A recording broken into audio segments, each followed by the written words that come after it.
मैंने भी अभी यकीन 2.0 बाय करा है और उसके मेरे बहुत सारे बैकलॉग बन चुका है, लाइक 200 लेक्चर्स का बैकलॉग बन चुका है सिर्फ फिजिक्स और केमिस्ट्री को मिला के।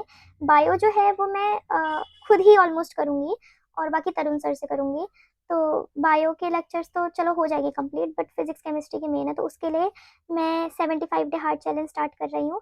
आप ये बताइए कि आप उसको कैसे देखना चाहोगे, मतलब क्या मैं 75 डे हार्ड्स में लाइव आऊँ या फिर मैं रोज़ ब्लॉग अपलोड करूँ?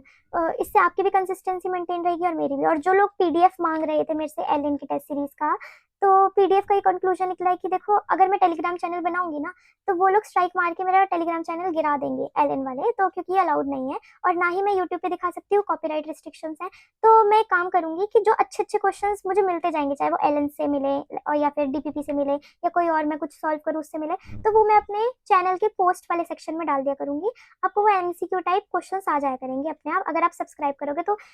Don't forget to subscribe, like this video, और कल या परसों से हमारे 75 डे हार्ड चैलेंज स्टार्ट हो जाएगा और उस चैलेंज में का जो मेरा शेड्यूल होगा, टाइम टेबल होगा, वो भी मैं चैनल के कम्युनिटी पोस्ट में डाल दिया करूंगी। तो हेलो एवरीबॉडी, आ गई हूँ मैं आपके लिए रिव्यू वीडियो लेके। तो आज हम रिव्यू करने जा रहे हैं Allen star mock test series, जिसके लिए इतने सारे कमेंट्स आए हैं कि इसके क्वेश्चंस रिव्यू करने हैं, तो we are going to do that. And in comparison हमने लिया है पीडब्ल्यू की रैंकर्स टेस्ट सीरीज, जिसका सिलेबस ऑलमोस्ट सेम है, आप देख सकते हो स्क्रीन पे। ये है एलन का सिलेबस और ये है पीडब्ल्यू का सिलेबस। सो इन दोनों का कंपैरिजन हम करेंगे नीट के 2025 के एक्चुअल पेपर के साथ। तो उससे हमें थोड़ा लेवल का पता चलेगा कि लाइक दोनों का लेवल नीट 2025 से मैच हो रहा है कि नहीं हो रहा है। पहले हम बात करते हैं एलएन की। जितना मैंने इनके टेस्ट पेपर को एनालाइज करा है, तो मैं ये कहना चाहूँगी कि इनके क्वेश्चंस जो हैं वो बहुत अच्छे टाइप से ब्लेंड हो रखे हैं, लाइक मॉडरेट, इजी और डिफिकल्ट लेवल बहुत अच्छे से ब्लेंडेड है।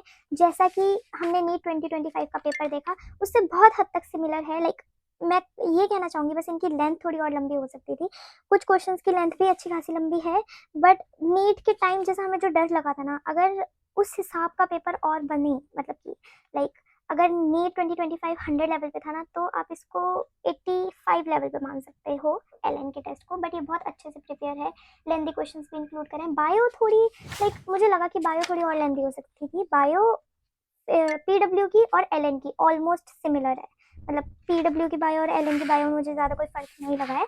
दोनों के क्वेश्चंस ऑलमोस्ट एक तरह से फ्रेम्ड है और वो 2025 से पहले वाले नीट के लेवल के हैं, तो मतलब और थोड़ा बायो में इम्प्रूवमेंट हो सकती थी। और जहाँ तक बात रही कैलकुलेटिव क्वेश्चंस की, क्या इतने कैलकुलेटिव हैं कि मतलब जैसे कि हमने 2025 में फील करा कि टाइम बिल्कुल नहीं बच रहा था, तो उस हिसाब से देखा जाए तो नहीं, एलएन की टेस्ट सीरीज ऐसी नहीं है। एलएन की टेस्ट सीरीज टाइम से कंप्लीट हो सकती है और ये चीज़ मुझे बहुत लाइक काइंड ऑफ थोड़ा सा ऐसा लगा कि हाँ थोड़ा और लेंदी बना सकते थे क्वेश्चंस को, थोड़ा और कैलकुलेटिव और बना सकते थे। केमिस्ट्री इसकी अच्छी है, केमिस्ट्री मुझे अच्छी लगी है, बट वही बात है कि अगर हम 2025 से कंपेयर करें तो एलएन की केमिस्ट्री आई गेस 90% होएगी और नीट 2025 100%। सो अब पीडब्ल्यू की बात करते हैं। तो पीडब्ल्यू के क्वेश्चंस वैसे ही हैं, मतलब मैंने इसका एआईटीएस भी दिया था पीडब्ल्यू का, जो इस साल चल रहा है एआईटीएस वो, और सेम सिलेबस था उसका भी। और 2025 का कुछ एक दो क्वेश्चंस एडिट थे उसमें, ऑलमोस्ट सेम तरीके से एडिट थे, और बट बाकी जो क्वेश्चंस थे ना वो वैसे ही थे जैसा पीडब्ल्यू पहले बना रहा था, पिछले साल बना रहा था। तो मुझे ज़्यादा उनके क्वेश्चंस में इंप्रूवमेंट नहीं लगी इस साल, ऑलमोस्ट उनके टेस्ट वैसे ही हैं जैसा वो इससे पहले वाले साल में बना रहे थे। ऑफकोर्स 2025 हार्ड आया तो उससे कंपैरिजन करने में थोड़ा उनको डिफिकल्टी लेवल और इम्प्रूव करना चाहिए था। बट ये पीडब्ल्यू की टेस्ट सीरीज सॉल्व करके, ये देखो ये रैंकर्स टेस्ट सीरीज जो है मेरे पास पिछले साल की है, बट एआईटीएस जो मैंने दिया है इस साल वो ऑनलाइन दिया है और वो इस साल का दिया 2026 के लिए जो था वो दिया।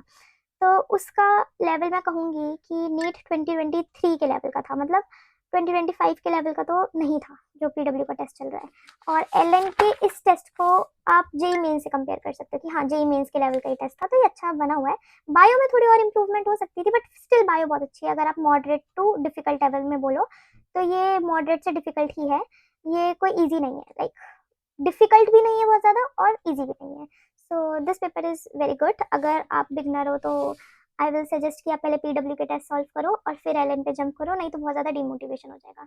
और लाइक स्ट्रैटेजी जो है ना वो बहुत ज़्यादा महत्वपूर्ण है आगे की हमारे जर्नी के लिए, कि आप किस तरह से क्वेश्चन सॉल्विंग कर रहे हो, क्वेश्चन प्रैक्टिस कर रहे हो, लेक्चर्स देख रहे हो, वो सब बहुत डिपेंड करेगा। सिर्फ टेस्ट देने से कुछ नहीं होने वाला, टेस्ट को एनालाइज भी करना पड़ेगा और उसके लिए मेहनत भी करनी पड़ेगी। टेस्ट हमारे फर्स्ट क्वेश्चंस नहीं होने चाहिए कि हमने जैसे कि फॉर एग्जांपल 1D मोशन है, उसके लिए हमने लेक्चर देखा और डायरेक्ट हम टेस्ट पे आ गए, ऐसा नहीं करना चाहिए।